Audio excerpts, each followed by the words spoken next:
నమస్కారం. ప్రతిధ్వనికి స్వాగతం. దేశంలో ఇంజనీరింగ్ విద్యా ప్రమాణాలపై విమర్శలు నానాటికి పెరుగుతున్నాయి. కళాశాలల నిర్వహణలో అవాంఛనీయ ధోరణులు మితిమీరాయన్న ఆరోపణల నేపథ్యంలో ఇంజనీరింగ్ కోర్సులపై భరోసా సన్నగిల్లుతోంది. తల్లిదండ్రులు కళాశాలకు లక్షలాది రూపాయలు దారపోసి ఇంజనీరింగ్ కోర్సులు చదివిస్తున్న సగం మంది ఇంజనీరింగ్ పట్టభద్రులు కూడా ఉద్యోగాలు సాధించడం లేదు. ఫలితంగా ఇంజనీరింగ్ కోర్సులపై ఏటేటా విద్యార్థుల ఆసక్తి తగ్గుతుంది. ఈ మేరకు కాలేజీల్లోనూ సీట్లు భర్తీ కాని పరిస్థితి. అసలు దేశంలో ఇంజనీరింగ్ విద్యా ప్రమాణాలు ఏ స్థాయిలో ఉన్నాయి? దేశీయ అవసరాలకు అనుగుణంగా కాలేజీలు ఇంజనీర్లు తీర్చిదిద్దుతున్నాయా?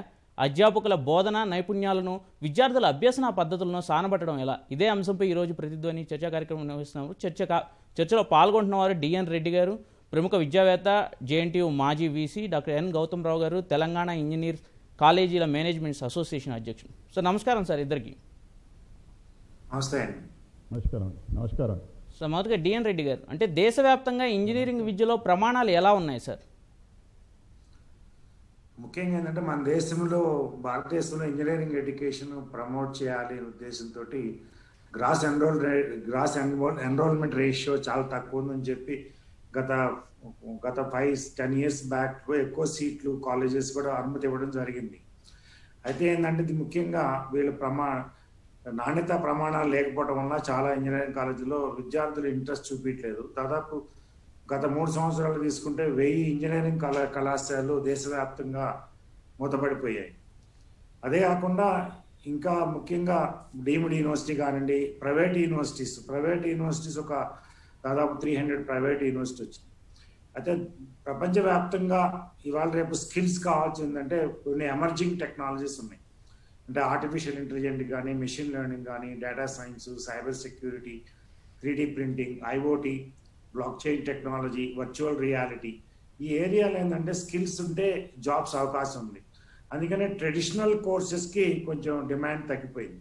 ముఖ్యంగా ట్రెడిషనల్ కోర్సెస్ ఇంతకుముందు mechanical, civil, mechatronics, aerospace, biotechnology, so chemical engineering, చాలా ఇట్లా ట్రెడిషనల్ సాంప్రదాయ కోర్సులు ఉండేవి.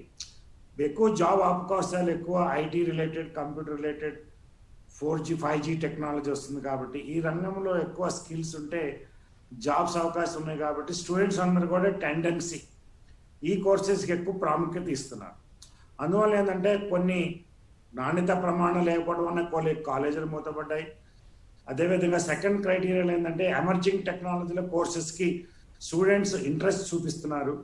థర్డ్ ఏంటంటే డీమ్డ్ యూనివర్సిటీస్, ప్రైవేట్ యూనివర్సిటీస్ చాలా ఎక్కువ వచ్చినాయి. నేను కన్వెన్షనల్ యూనివర్సిటీ కూడా ఈ కొత్త కోర్సు పెట్టడం వలన దాదాపు 3 సంవత్సరాల్లో 5,60,000 సీట్లు యాక్చువల్లీ విత్డ్రా చేసుకున్నారు. కాలేజెస్ వాళ్ళే క్లోజ్ అయిపోయినాయి. అంటే ఇంతకుముందు 15 లక్షల సీట్లు ఇంజనీరింగ్ ఎడ్యుకేషన్ ఉండేది. ఇప్పుడు దాదాపు ఓన్లీ 9 లక్షల ప్లస్ సీట్స్ మాత్రమే ఉన్నాయి. అంటే అన్ని ఇంతకుముందు 4 సెక్షన్స్ ఇచ్చేవాడు ప్రతి బ్రాంచ్ లో కూడా. ఇప్పుడు ఏంటంటే సంప్రదాయ కోర్సుల్లో అట్లా నడుపుతున్నారు. ఎక్కువ కంప్యూటర్ రిలేటెడ్ కోర్సెస్ ఉన్నాయి. అంటే బేసికల్ ఏంటంటే నాణ్యత ప్రమాణాలు పాటిస్తే స్కిల్ డెవలప్మెంట్ ఉంటే ఇంజనీరింగ్ ఎడ్యుకేషన్కి చాలా డిమాండ్ ఉందండి. ఎందుకంటే మన ఇండస్ట్రీకి చాలా స్కిల్డ్ పర్సన్స్ కావాలి. జాబ్స్ ఆర్ అవైలబుల్ ప్లెంటీ, కాకపోతే స్కిల్ ఉన్న స్టూడెంట్స్ లేకపోవడం వల్ల జాబ్స్ ఇవ్వలేకపోతున్నారు. అందుకని స్కిల్స్ మనం అన్ని స్కిల్స్ కూడా ఇంజనీరింగ్ కాలేజీలో ఇవ్వలేము. దాదాపు కరికులం ప్రకారం కొన్ని స్కిల్స్ ఇవ్వచ్చు, కొన్ని జాబ్ ఓరియంటెడ్ స్కిల్స్ కూడా కొన్ని ఎక్స్ట్రా అవర్స్లో సాఫ్ట్ స్కిల్ కానీ, problem solving ability, analytical skills, కొంచెం వీళ్ళకి స్కిల్స్ ఇంప్రూవ్ చేస్తే వీళ్ళు ఫస్ట్ డే ఫస్ట్ జాబ్ అవర్లో they can able to contribute అనమాట. ఇవన్నీ రీజన్స్ వలన కొంచెం ఇంజనీరింగ్ కాలేజీలు మూతపడతాము, ప్రామాణికలు పాటించకపోవడం, ఇవన్నీ కారణాలండి. Right sir. Sir Gautam Rao గారు, సార్ చెప్పినట్లు ట్రెడిషన్ కోర్సులకి ఇటీవల కాలంలో ఆదరణ తగ్గుతుందని చెప్తున్నారు. అంటే ప్రధానంగా ఏ కారణాలు ఈ ట్రెడిషన్ కోర్సుల మీద ఆసక్తి తగ్గడానికి దారి తీస్తున్నాయి సార్? అంటే పెద్దలు డిఎన్ రెడ్డి గారు చాలా విషయాలు చెప్పారు. ముఖ్యంగా ఈ యొక్క టెక్నికల్ ఎడ్యుకేషన్లో గవర్నమెంట్ ఎక్కువ ఇన్వెస్ట్మెంట్ చేయలేకపోవడం కారణంగా 2001 అప్పటి నుంచి కూడా ప్రైవేటైజేషన్లో ఎంకరేజ్ చేస్తూ వచ్చారు. కాబట్టి అప్పుడు చాలా కాలేజీలు అంటే మీరు వచ్చాయి. తర్వాత 2008లో చాలా సీట్లు కూడా పెంచుతూ వచ్చారు. ఏఎస్టీ పాలసీ కూడా ఎవ్రీ ఇయర్ 2 సెక్షన్స్ పెంచుకోవచ్చు అనే దాని మీద చాలా కాలేజీలకు అవసరం ఉన్నా లేకున్నా సీట్లు శాంక్షన్ చేస్తూ వచ్చారు. దాని కారణంగా చాలా సీట్లు పెరిగాయి. అయితే తర్వాత రాను ఏమైందంటే ఇప్పుడు మీరు అన్నట్టు ట్రెడిషనల్ కోర్సెస్ అవుతున్నాయో ఇప్పుడు టెక్నాలజీ మారుతున్నటువంటి టెక్నాలజీలో ఎప్పటికప్పుడు ఆర్టిఫిషియల్ ఇంటెలిజెన్స్ తర్వాత ఇవన్నీ కూడా రావడం కారణంగా ట్రెడిషనల్ కోర్సెస్ ఉన్నటువంటి ఎంప్లాయబిలిటీ తగ్గింది. ప్యాకేజెస్ మిగతా సాఫ్ట్వేర్ కంపెనీలో పెరగడం కారణంగా ఈ యొక్క ట్రెడిషనల్ కోర్సెస్ మీద కొంత తగ్గింది. ట్రెడిషనల్ కోర్సెస్ కూడా అన్నీ కూడా ఇప్పుడు అప్డేట్ చేసుకొని ఏదైతే ట్రెడిషనల్గా బ్యాక్గ్రౌండ్ లేనటువంటి సాఫ్ట్వేర్తో చేసుకున్నప్పటికి కూడా దాని ఉపయోగం ఉండదు అనేది పెద్దలు డిఎన్ రెడ్డి గారు కూడా వారు అనుభవం ఉన్నటువంటి ప్రొఫెసర్ గారు. అయితే ముఖ్యంగా ఇప్పుడు దాంట్లో 17 లక్షల సీట్ల నుంచి ఈరోజు 5 లక్షల సీట్లు తగ్గాను. గ్రాడ్యువల్గా ఇయర్ 1 lakh తగ్గుతూ వచ్చాయి. ఎందుకంటే ఒక స్టేజ్లో పెరుగుతూ వచ్చాయి, బాగా పెరుగుతూ వచ్చినాక తర్వాత ఎప్పుడు కూడా ఎన్రోల్మెంట్ రేషియో చూసినట్టయితే అక్కడేమీ తేడా లేదు. ఇప్పుడు మన స్టేట్లో కూడా 1,50,000 1,60,000 సీట్ల నుంచి ఈరోజు 1,20,000 వరకు వచ్చినాయి. ఆ విధంగా ఈరోజు అప్లికేషన్స్ చూసినప్పటికి కూడా లాస్ట్ ఇయర్ కన్నా కూడా 28,000 అప్లికేషన్స్ పెరిగాయి. కాబట్టి ఇంజనీరింగ్ దాని మీద ఎప్పుడు కూడా పిల్లలకు ఇంట్రెస్ట్ ఏం తగ్గలేదు. రెండో విషయం ఏంటంటే ముఖ్యంగా ఏదైతే ఇంతకుముందు ఉన్నప్పుడు సీట్లు పెంచడంలో మార్చుకునే విషయంలో ఏఎస్టీ కానివ్వండి, యూనివర్సిటీస్ కానివ్వండి, స్టేట్ గవర్నమెంట్ కానివ్వండి, ఈ అక్రిడేషన్స్ ఏం లేకుండా ఉండేది. ఇప్పుడు అటానమస్ న్యూ ఎడ్యుకేషన్ పాలసీ వచ్చిన తర్వాత అన్ని కాలేజీలు కూడా అటానమస్ సైడ్ వెళ్ళాలని చెప్పినప్పుడు ఇంతకుముందు గతంలో తెలంగాణలో ఉన్నటువంటి 3-4 అటానమస్ కాలేజీలు ఉండే ఇప్పుడు దగ్గర 40 కాలేజెస్ అటానమస్ కాలేజెస్ అయినాయి. కాబట్టి ఈ విధంగా స్టాండర్డైజేషన్ పెరుగుతూ ఉంది. కాలేజెస్ కూడా అటానమస్ అవుతున్నాయి, తర్వాత యూనివర్సిటీస్ పెరిగినాయి, ఎన్ఐటీస్ పెరిగినాయి. ఇవన్నీ పెరగడం కారణంగా తర్వాత ఐఐటీస్ పెరిగాయి. సీట్లు పెరగడం కారణంగా అక్కడిక్కడ కొంచెం డిస్ట్రిబ్యూట్ అవుతున్నారు తప్ప స్టూడెంట్స్ ఎక్కడ కూడా ఎన్రోల్మెంట్ ఏం తగ్గలేదు. Right sir. Sir DN Reddy గారు, అయితే ఈ ప్రైవేట్ కాలేజీలలో సార్ డిఎన్ రెడ్డి గారు, అంటే ఇంజనీరింగ్ కళాశాలలో ప్రమాణాలు ఉండటం లేదనేది మెయిన్గా వినిపిస్తున్నటువంటి విమర్శ. అంటే రేటింగ్స్లో కూడా మన విద్యాసంస్థలు చాలా వెనకబడుతున్నాయి. అంటే ఇందుకు కారణాలు ఏంటంటారు సార్? ఇప్పుడు ఏ ఇంజనీరింగ్ విద్యా సంస్థలైనా ప్రామాణికాలు ఉండాలంటే మనకి మంచి అకాడమిక్ ఇన్ఫ్రాస్ట్రక్చర్ ఉండాలి, తర్వాత క్వాలిఫైడ్ కాంపిటెంట్ ఫ్యాకల్టీ ఉండాలి, తర్వాత మంచి curriculum design, industry relevant courses, industry job oriented courses కానీ ఎలెక్టివ్స్ కానీ ఈ ఓపెన్ ఎలెక్టివ్స్ కానీ ఇంట్రడ్యూస్ చేయాలి. Curriculum design important. అది కాకుండా టీచింగ్ లెర్నింగ్ మెథడ్స్, అంటే ఈరోజు టీచింగ్ ప్రపంచవ్యాప్తంగా టీచింగ్ లెర్నింగ్ విత్ టెక్నాలజీ అనమాట. ఇంతకుముందు నేను స్టూడెంట్ ఉన్నప్పుడు బ్లాక్ బోర్డ్ చాక్పీస్ ఉండేది, ఆ టైంలో అది బెస్ట్ మెథడ్. ఇప్పుడు ఏంటంటే ప్రపంచవ్యాప్తంగా అన్ని రంగాల్లో ఐటీ రిలేటెడ్ యూసేజ్, అంటే ఈవెన్ ఎడ్యుకేషన్లో కూడా ఐసిటి యూసేజ్ ఉండాలి. టెక్నాలజీ యూజ్ చేసి లెర్నింగ్, అంటే స్టూడెంట్స్కి నేర్చే విధానంలో మార్పు రావాలి. అంటే ఫేస్ టు ఫేస్ లెర్నింగే కాకుండా యూజింగ్ టెక్నాలజీ వాళ్ళకి లెర్నింగ్ చాలా ఫాస్ట్గా లెర్నింగ్ అయ్యేట్టు ఉండాలి. ఈ రోజులో ఇప్పుడు మనకి డిజిటల్ క్లాస్ రూమ్స్ వచ్చినాయి, డిజిటల్ లెర్నింగ్ టెక్నాలజీస్. అంటే మన కోవిడ్ టైంలో కూడా మన ఆన్లైన్ లెర్నింగ్, ఈ లెర్నింగ్, సో డిజిటల్ లెర్నింగ్ అన్ని కూడా టెక్నాలజీ ఉపయోగించాం. అంతకుముందు భారతదేశంలో ఈ ఆన్లైన్కి అంత ఆదరణ లేదు, ఈ లెర్నింగ్కి అంత ఆదరణ లేదు. ప్రస్తుతం మరి కోవిడ్ వల్ల వచ్చింది. అయితే డిజిటల్ లెర్నింగ్ టెక్నాలజీ వాడటం వలన స్టూడెంట్ గ్రాస్పింగ్ పవర్ ఎక్కువ అవుతుంది. ఇప్పుడు పాండమిక్ టైంలో 40-60% స్టూడెంట్స్ లెర్నింగ్ లాస్ అయింది, వాళ్ళు నేర్చుకోవడం తగ్గిపోయింది, ఎందుకు ఫేస్ టు ఫేస్ లెర్నింగ్ లేదు. అందుకని teaching learning with technology very important. So ఇది కాకుండా స్కిల్ డెవలప్మెంట్ కావాలి. స్కిల్స్ అంటే సాఫ్ట్ స్కిల్స్ అంటే personality, communication, so team leader, so grooming, negotiation skills, ఈ కల్చరల్ అడాప్టబిలిటీ, ఇవన్నీ చాలా ఇంపార్టెంట్. అది కాకుండా ప్రాబ్లమ్ సాల్వింగ్ ఎబిలిటీ.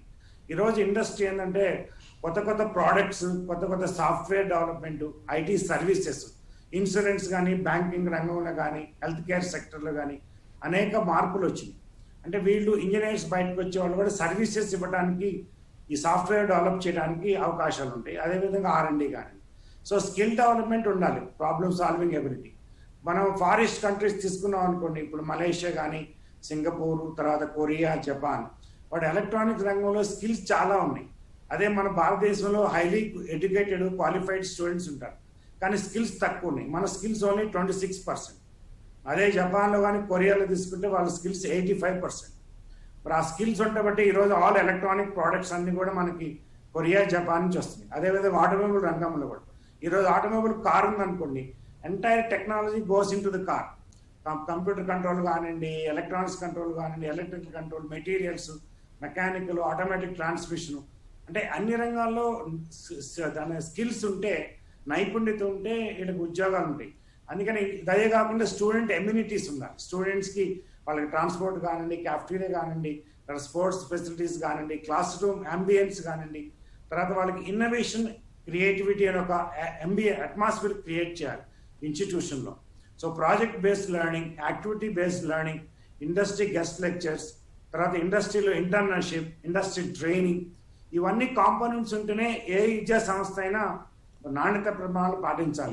అంటే ఈ విద్యా సంస్థలు ఈ పాటిస్తున్నాయి అంటే కొన్ని రూరల్ ప్రాంతంలో కొన్ని విద్యా సంస్థలు కొంచెం ఇబ్బందులు ఉంటాయి.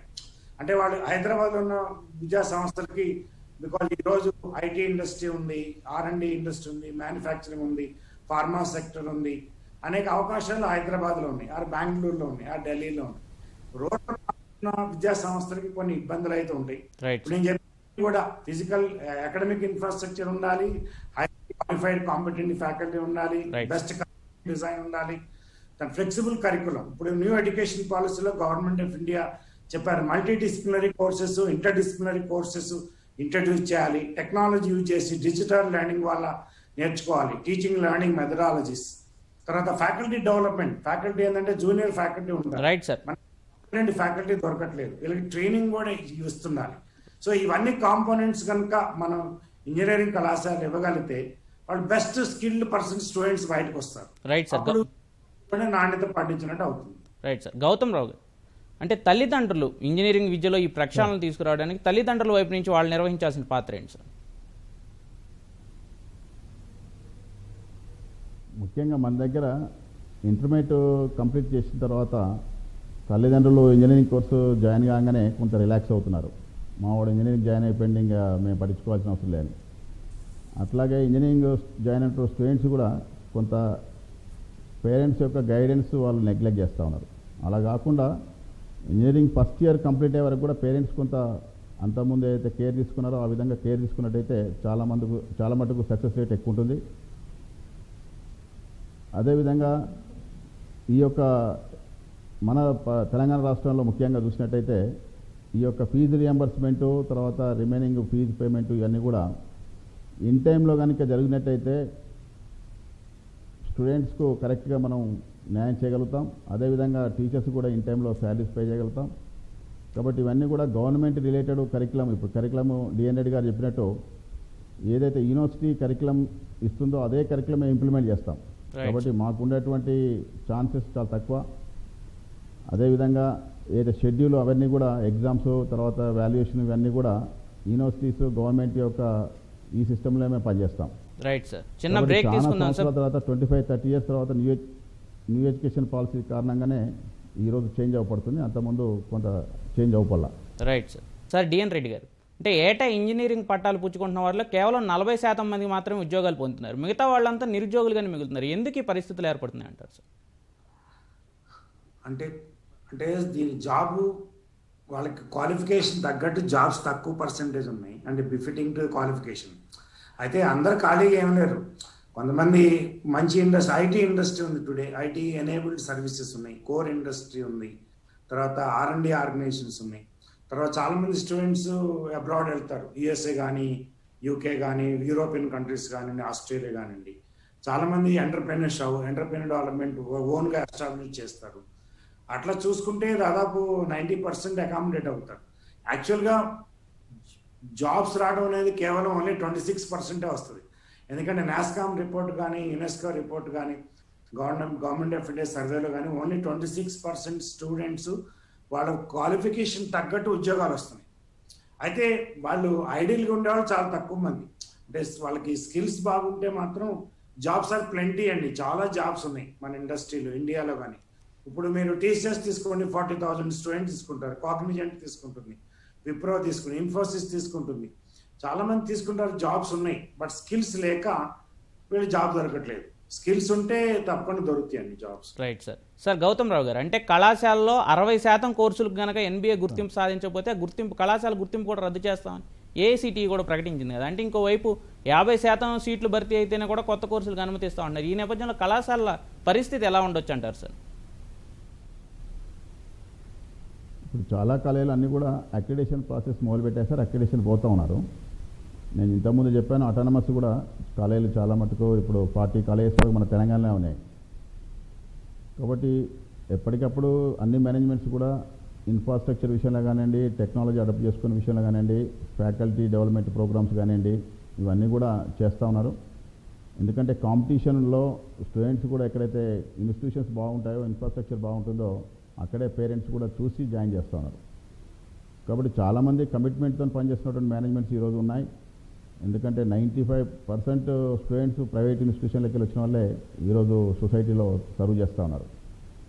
కాబట్టి ఏదైతే సొసైటీలో కొంత మీరు అన్నట్టు ఎంప్లాయ్మెంట్ లేదు అనేది కాకుండా చాలామంది స్టూడెంట్స్కు డిఫరెంట్ ఓన్లీ గ్రాడ్యుయేషన్ పర్పస్లో ఇంజనీరింగ్ చేస్తూ ఉన్నారు. కానీ కొంతమంది ఫిలిం ఇండస్ట్రీ మీద, ఫోటోగ్రఫీ మీద, కొంతమందికి గవర్నమెంట్ జాబ్స్ మీద, ఇట్లా డిఫరెంట్ ఇంట్రెస్ట్ల కారణంగా అందరూ కూడా సాఫ్ట్వేర్ జాబ్స్ లైక్ చేయట్లేదు. Right sir. కొంతమంది ఓన్లీ కోర్ ఇండస్ట్రీలో పోవాలని కొంతమంది ప్రయత్నం చేస్తూ ఉన్నారు. Right sir. Sir DN Reddy గారు, అంటే ప్రాంతీయ భాషల్లో ఇంజనీరింగ్ బోధన కోసం జరుగుతున్న ప్రయత్నాలు ఏంటి సార్? అంటే ఇంజనీరింగ్ విద్య అభివృద్ధికి ఈ విధానం ఎంతవరకు ఉపయోగపడుతుంది అంటారు సార్? అంటే మన గవర్నమెంట్ ఆఫ్ ఇండియా ప్రస్తుతం బీజేపీ గవర్నమెంట్ 8 ప్రాంతీయ భాషల్లో ఇంజనీరింగ్ కోర్సెస్ ఆఫర్ చేయాలి ఈ అకాడమిక్ ఇయర్ నుంచి పార్లమెంట్ కూడా పాస్ చేయడం జరిగింది. వాళ్ళు ఆర్డర్ కూడా ఇచ్చారు. అయితే 8 all south Indian languages, Telugu, Tamil, Malayalam, Kannada, తర్వాత హిందీ, బెంగాలీ, సో దాదాపు 8 ప్రాంతీయ భాషల్లో. దీనికి కారణం ఏంటంటే ముఖ్యంగా చైనాలో కానివ్వండి 4000 యూనివర్సిటీస్ ఉన్నాయి. అదే జర్మనీ, తర్వాత స్వీడన్, ఫిన్లాండ్, అనేక దేశాల్లో, జెకోస్లోవేకియా, పోలాండ్, ఈ దేశాలు ఏంటంటే మాతృభాషలో ఇంజనీరింగ్ ఎడ్యుకేషన్ ఇవ్వటం వల్ల వాళ్ళు చాలా ఎక్సెల్ అయ్యారు. ఇప్పుడు జర్మనీ తీసుకోండి, మెకానికల్ రంగంలో వాళ్ళు ప్రపంచవ్యాప్తంగా చాలా అభివృద్ధి చెందారు, వాళ్ళ ప్రాంతీయ భాషలు చదువుకొని కూడా. అదే కొంత మనం రూరల్ ప్రాంతం, గ్రామీణ ప్రాంతంలో వచ్చిన విద్యార్థులకు కొంచెం ఇంగ్లీషు ఇబ్బందిగా ఉంది. అదే తెలుగులో ఇంజనీరింగ్ విద్యను ఇస్తే వీళ్ళు అభివృద్ధి చెందుతారనే ఒక డిస్కషన్లో గవర్నమెంట్ ఆఫ్ ఇండియా ఈ సంవత్సరం ఎక్స్పెరిమెంటల్ బేసిస్గా కొన్ని కళాశాలలో ఈ యొక్క ఐఐటీలు కానివ్వండి, కొన్ని విద్యా సంస్థల్లో ఈ సంవత్సరం నుంచి మాతృభాషలో ఇంజనీరింగ్ ఎడ్యుకేషన్ ఇవ్వాలనే ఆలోచనతోటి వాళ్ళు పర్మిషన్ ఇవ్వడం జరిగింది కొన్ని యూనివర్సిటీస్కి. Right sir. గౌతమ్ రావు గారు, అంటే ప్రైవేట్ ఇంజనీరింగ్ కళాశాల మీద ఒక విమర్శ కూడా ఉంది సార్. అంటే యాజమాన్యాలు ఫీజుల మీద పెట్టిన శ్రద్ధ బోధనా ప్రమాణం మీద పెట్టడం లేదు అనే విమర్శ కూడా ఉంది కదా. అంటే దీన్ని చక్కదిద్దుకోవడం ఎలా అంటారు సార్? అంటే మీరు అన్నట్టు బోధన ఫీజులు లేకుంటే కాలేజీలో శాలరీస్ పే చేయడము, రికరింగ్ ఎక్స్పెండిచర్ అవుతుందో ముఖ్యంగా బేసిక్ ఇన్కమ్ అదే. కాబట్టి ఒక స్టేజ్ వరకు 1 ఇయర్ వరకు స్పేర్ చేయగలుగుతాం. కానీ అంతకన్నా ఎక్కువ అనేది కొంచెం కష్టమైనటువంటి విషయం మేనేజ్మెంట్స్కు. అంతే తప్ప కంపల్సరీ ఏదో ఫీజుల కొరకు అనేది కాదండి. ఎందుకంటే స్టూడెంట్స్ ఒక నైపుణ్యంతో బయటికి రాకపోతే ఆ కాలేజీ విషయంలో నెగిటివ్ టాక్ ఉంటుంది, ఎవరు జాయిన్ కూడా కాదు. నెక్స్ట్ తర్వాత ఏదైతే అక్రిడేషన్ కానివ్వండి, అటానమస్ కానివ్వండి, ఓన్లీ మేము గైడ్లైన్స్గా తీసుకొని అంతకన్నా రెట్టింపుగా పనిచేసి ఒక కాంపిటీషన్లో మేము ఉండాలా, మా ఇన్స్టిట్యూషన్ ఫస్ట్ ఉండాలనే ఒక తాపత్రయంతో పనిచేస్తున్న మేనేజ్మెంట్స్ ఈరోజు మన దగ్గర ఉన్నాయి. కాబట్టి మీరు అన్నట్టు ఓన్లీ ఫీజులు కాకుండా, ఫీజులు అనేది గవర్నమెంట్ ప్రిస్క్రైబ్ చేసినటువంటి సిస్టమ్. అది రికరింగ్ ఎక్స్పెండిచర్స్ అన్నీ కూడా దాంట్లోకి వెళ్ళి మీట్ కావాలి. Infrastructure we can create, but only regular expenditure అవుతుందో we have to meet with the fees only. కాబట్టి దాని కొరకు ఇప్పుడు 2 ఇయర్స్ నుంచి మాకు రియంబర్స్మెంట్ రాలేదు. 2 ఇయర్స్ నుంచి సింగిల్ ఎన్పీ కూడా ఇవ్వట్లేదు గవర్నమెంట్. కాబట్టి చాలా కాలేజీలు బయట ఈరోజు బ్యాంకులలో లోన్ తీసుకొని ఇవ్వడం కారణంగా బ్యాంక్ ఇంట్రెస్ట్లు అది ఎక్కువ బర్డెన్ కావడం కారణంగా, మీరు అన్నట్టు ఫ్యాకల్టీకి ఇన్ టైంలో శాలరీస్ ఇవ్వకపోవడం కారణంగా ఫ్యాకల్టీలో కూడా కొంత ఇబ్బంది వాళ్ళు కూడా ఫేస్ చేస్తూ ఉన్నారు. దాని కారణంగా ఇప్పుడు కరోనా ప్రభావం కూడా ఎక్కువగా కనిపిస్తుంది కదా సార్ ప్రైవేట్ కాలేజీలో ప్రత్యేకించి. ప్రత్యేకంగా మీరు అన్నట్టు కరోనా ప్రాబ్లము, తర్వాత పేరెంట్స్ మన దగ్గర పనిచేస్తున్నటువంటి ఫ్యాకల్టీ పేరెంట్స్ వాళ్ళ పిల్లలు కూడా ఇబ్బంది పడుతూ ఉన్నారు. కాబట్టి ఇవన్నీ ఉన్నప్పుడు ఏదైతే వాళ్ళు అవుట్పుట్ ఇవ్వాలనో ఒక టీచరు ఎంతైతే సాటిస్ఫాక్షన్ పనిచేయాలో అంత పనిచేయలేరు. కాబట్టి నా దగ్గర పనిచేస్తున్నటువంటి ఫ్యాకల్టీని నేను సేఫ్ గార్డ్ చేసుకోవాల్సిన బాధ్యత నా మీద ఉంది. కాబట్టి నాకు వచ్చేటువంటి సోర్స్ అవుతుందో నేను కంపల్సరీగా దాని కొరకు చూడాల్సిందే. అందుకని నేను ఏమంటుంటే నేనేమి గవర్నమెంట్ ఏం అడుగుతున్నానంటే మీరు 3 quarters 4 quarters ఎవ్రీ ఇయర్ ఇస్తానది ఇవ్వండి. ఇంతకుముందు కేసీఆర్ గారితో మీటింగ్లో కూడా నేను అదే చెప్పాను. మీరు ఫిక్స్ చేయండి, మీరు ఎప్పుడు ఇస్తామనేది ఒకసారి చెప్పట్టండి. కానీ ఇట్లా మేము రిపీటెడ్గా మేము ఆఫీసుల చుట్టూ తిరగడం ఇది పద్ధతి కాదు, బాగుండదు. ఏదో మీరు కూడా ఇవాళ సొసైటీలో ఏంటంటే ఏదో ఇంజనీరింగ్ కాలేజీలో కోట్ల రూపాయలు తీసుకొని వెళ్ళిపోతానని. కానీ అవి ఆ కోట్ల రూపాయలు ఎక్కడ డిస్ట్రిబ్యూట్ చేస్తున్నాం, మా దగ్గర పనిచేస్తున్న ఫ్యాకల్టీ ఎంత, ఎవ్రీ ఇయర్ మేము ఏఎస్టీకి సబ్మిట్ చేస్తూ ఉన్నాము, యూనివర్సిటీకి సబ్మిట్ చేస్తూ ఉన్నాము, అకౌంట్స్ అన్నీ కూడా ఎంత ఇన్కమ్ ఎంత ఎక్స్పెండిచర్ ఏఎఫ్ఆర్సీకి సబ్మిట్ చేస్తున్నాము. అది బేస్ చేసుకునే మా ఫీ ఫిక్సేషన్ అవుతుంది. కాబట్టి ఎక్కడ ఈ యొక్క సోషల్ కమిట్మెంట్తో పనిచేస్తున్న మమ్మలను అనవసరంగా కొంత మిస్గైడ్ చేసి సొసైటీలో మేనేజ్మెంట్స్ మీద తప్పు ధోరణి కలిగిస్తారని చెప్పి నా యొక్క భావన. Right sir. Sir DN Reddy గారు, అంటే ప్రస్తుత పరిస్థితుల్లో ఇంజనీరింగ్ విద్యలో ప్రమాణాలు మెరుగుపడాలంటే ఎలాంటి సంస్కరణలు అవసరం సార్? సంస్కరణలు ఏంటంటే ముఖ్యంగా ఇప్పుడు ఈ ప్రైవేట్ విద్యా సంస్థలు వాళ్ళకి ఫైనాన్షియల్ వయబిలిటీ ఉండాలండి. ఇప్పుడు ఫైనాన్షియల్ వయబిలిటీ లేకపోతే వాళ్ళు క్వాలిఫైడ్ కాంపిటెంట్ ఫ్యాకల్టీ రిక్రూట్ చేసుకోలేరు. అదేవిధంగా వాళ్ళకి చాలా స్కిల్స్ ఇంపార్ట్ చేయాలి, అన్ని ఫెసిలిటీస్ ఎక్విప్మెంట్ కానివ్వండి ఇవన్నీ చేయాలి. తర్వాత యూనివర్సిటీస్ కూడా వాళ్ళకి ఎంకరేజ్ చేసి మంచి కరికులం ఇవ్వాలి, ఫ్లెక్సిబుల్ కరికులం, అంటే choice based credit system, banking credit transfer system, అట్లాంటి ఎక్కువ elective courses, industry relevant courses పెట్టుకునే అవకాశం యూనివర్సిటీస్ కల్పించాలి. అదే ప్రభుత్వం కూడా ఎంకరేజ్ చేయాలి. ఫీజు వయబుల్ ఉండాలి. ఎందుకంటే ఇప్పుడు 6th పే 7th పే చేయాలంటే శాలరీస్ కష్టం. ఈ ఫీజ్ స్ట్రక్చర్ తోటి వాళ్ళు చాలా విద్యా సంస్థలు పే చేయలేరు. బట్ గవర్నమెంట్ సంస్థలు 7th పే చేస్తున్నారు. కాబట్టి తర్వాత ఈ విద్యా సంస్థలు కూడా నాణ్యత ప్రమాణాలు పాటించాలంటే నేను చాలా చెప్పాను. టీచింగ్ లెర్నింగ్ కానీ, కరికులం డిజైన్ కానీ, స్కిల్ డెవలప్మెంట్ కానీ, స్టూడెంట్ ఎమ్యూనిటీస్ కానివ్వండి, ప్రాజెక్ట్ బేస్డ్ ఇంటర్న్షిప్, ఇండస్ట్రీలో ఇంటర్న్షిప్ కంపల్సరీ చేయాలి అందరి స్టూడెంట్స్ కూడా. అదే ప్రాజెక్ట్స్ కూడా ఇండస్ట్రీ రిలవెంట్ ప్రాజెక్ట్ చేయాలి. ఇవన్నీ చేస్తేనే వాళ్ళకి కొంచెం నాణ్యత ప్రమాణాలు పెరుగుతాయి. దీనికి వాళ్ళ ఇన్పుట్స్ కూడా ఉండాలి. కాలేజీలో మరి ఫైనాన్షియల్ వయబిలిటీ ఉంటే ఇవన్నీ చేయాలి. ఇవన్నీ గవర్నమెంట్ ఆఫ్ ఇండియా మ్యాండేటరీ చేసి ఇవన్నీ కల్పిస్తే తప్పకుండా నాణ్యత ప్రమాణాలు పెరుగుతాయి. సార్ గౌతమ్ రావు గారు, అంటే ఇంజనీరింగ్లో మంచి భవిష్యత్తు కనిపిస్తున్న కోర్సులు ఏంటి సార్ ప్రస్తుతం? అంటే వాటిని అందించడంలో తెలుగు రాష్ట్రాలు ఎక్కడ ఉన్నాయంటారు సార్? ఇప్పుడు మొత్తం కూడా మీరు అన్నట్టు కోర్ సబ్జెక్టులు అందరూ తగ్గించుకొని ఆర్టిఫిషియల్ ఇంటెలిజెన్స్, తర్వాత డాటా సైన్స్, ఐఓటీ వీటి సైడ్ ఎక్కువ డైవర్ట్ అయ్యారు. ముఖ్యంగా స్టూడెంట్స్ అన్నీ కూడా ఇప్పుడు ఎమర్జింగ్ టెక్నాలజీస్ అయితే గవర్నమెంట్ ఆఫ్ ఇండియా తర్వాత మన తెలంగాణ గవర్నమెంట్ కూడా ఐడెంటిఫై చేసిందో ఈ కంప్యూటర్ బేస్డ్ కోర్సెస్ చాలా ఫ్యూచర్ ఉంది. అదేవిధంగా ముఖ్యంగా ఏదైతే కోర్ సబ్జెక్ట్స్ బేస్ చేసుకుని ఇవన్నీ కూడా డెవలప్ అయినాయి. కాబట్టి ఏ సబ్జెక్ట్ అయినప్పటికీ కూడా కొంత దాని ఇంట్రెస్ట్గా కనుక స్టూడెంట్స్ నేర్చుకున్నట్టయితే డెఫినెట్గా ఇంజనీరింగ్ అనేది ఈరోజు కరోనాలో కూడా మనకు అర్థమైపోయింది. మెడికల్ సైడ్ కూడా ఇంజనీరింగ్ స్టూడెంట్స్ యొక్క కాంట్రిబ్యూషన్ ఎక్కువ. మొన్న చూసినటువంటి వెంటిలేటర్స్ అవసరం కానివ్వండి, ఏది చూసినప్పటికి కూడా దేని వెనుక చూసినప్పటికి కూడా ఇంజనీరింగ్ స్టూడెంట్ యొక్క కాంట్రిబ్యూషన్ ఈ సొసైటీలో చాలా ఎక్కువ ఉంది. కాబట్టి ఆల్ ఆస్పెక్ట్లో అన్ని రంగాల్లో కూడా అభివృద్ధి చెందాలా. అప్పుడు మాత్రమే మనం సరైనటువంటి ఉంటాం. కాబట్టి ఈ కోర్సు ఆ కోర్సు అని కాకుండా ఎప్పటికప్పుడు వస్తున్నటువంటి అవకాశాలను కొంత అప్డేట్ చేస్తున్నటువంటి టెక్నాలజీని కూడా తీసుకొని ముందుకెళ్లాల్సినంత అవసరం ఉంది. మన ఇప్పుడున్నటువంటి ఎమర్జింగ్ టెక్నాలజీస్లో ఎక్కువ ఆపర్చునిటీస్ ఉన్నాయి కాబట్టి ఎక్కువ మంది స్టూడెంట్స్ దాన్ని లైక్ చేస్తూ ఉన్నారు. తర్వాత ఇంటర్నేషనల్ లెవెల్లో కూడా ఆపర్చునిటీస్ ఎక్కువ ఉన్నాయి కాబట్టి దాని మీద కాన్సన్ట్రేషన్ పెరిగిందండి. Right sir. అంటే ప్రస్తుతం ఉన్నటువంటి అవసరాల దృష్ట్యా కొత్త కోర్సులను ఏదైతే ప్రస్తుతం మార్కెట్ అవసరాలు ఉన్నాయో వాటి దృష్ట్యా కొత్త కోర్సులను అందుబాటులో తీసుకురావడం ద్వారా ఇంజనీరింగ్ విద్యార్థులను ఆకర్షించగలుగుతామని, ప్రభుత్వం కూడా దీనికి సాయం అందిస్తే ఇంజనీరింగ్ విద్యలో సంస్కరణలు ఖాయమని విశ్లేషకులు అభిప్రాయపడుతున్నారు. ఇది ఈరోజు ప్రతిధ్వని కార్యక్రమం. చర్చలో పాల్గొన్నందుకు విశ్లేషకు ధన్యవాదాలు. నమస్కారం.